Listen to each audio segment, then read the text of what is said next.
I think there are three challenges that we face. How do we cover the most people at the best care for the lowest cost? I call it the 3 C's.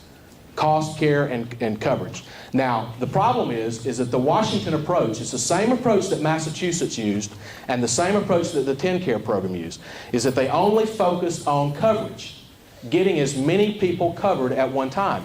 And so what happened in Massachusetts in the first 3 months is that they had an increase in emergency room visits of 70% in 3 months, because they did not focus on the cost and on the care outcomes.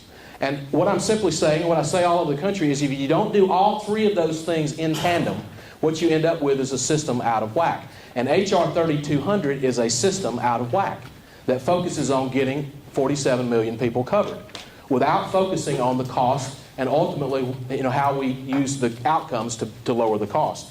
So coverage, care, and cost are the three things. Now let's talk real quickly about some solutions. How are we doing on time? You're okay. I'm okay. All right. Got to check with the timekeeper. The first issue is disclosure. When you have more information about buying a washer and dryer than you do about your health care, something is wrong. Now we can fix that with a free market. We don't need the government to fix that for us. We need greater disclosure. Let me give you one example. Here in the state of Georgia, how many of you have heard of the premium tax in the state of Georgia? Wow. Do you know, what I'm about to tell you is going to shock you then. We have the second highest health care tax in the nation right here in Georgia. 4.75% is added to every health care policy in the state, none of which, or very little of which, that the state retains goes back to health care. We have 1.8 million uninsured people. So we need to disclose things like that. That's a disclosure issue. Consumerism and responsibility. Any plan that does not make you the owner of the policy will fail, period.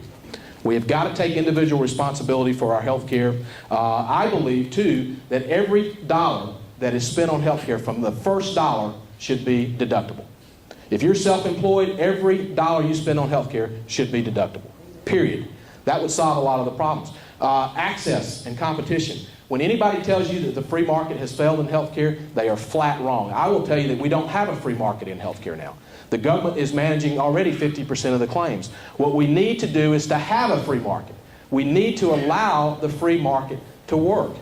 And here's an example. If you can buy a health care policy in Iowa that costs you $98, that same policy costs you $200 in Georgia, because we're in the top third highest health care cost, and $400 in Massachusetts, then let the citizens of Georgia buy their health care from Iowa. We would immediately, yes, we could immediately reduce the cost of our health. When you talk about competition, man, you'd have every healthcare company in Georgia scrambling to be competitive. We could lower the cost 15 to 20% on our health care almost overnight.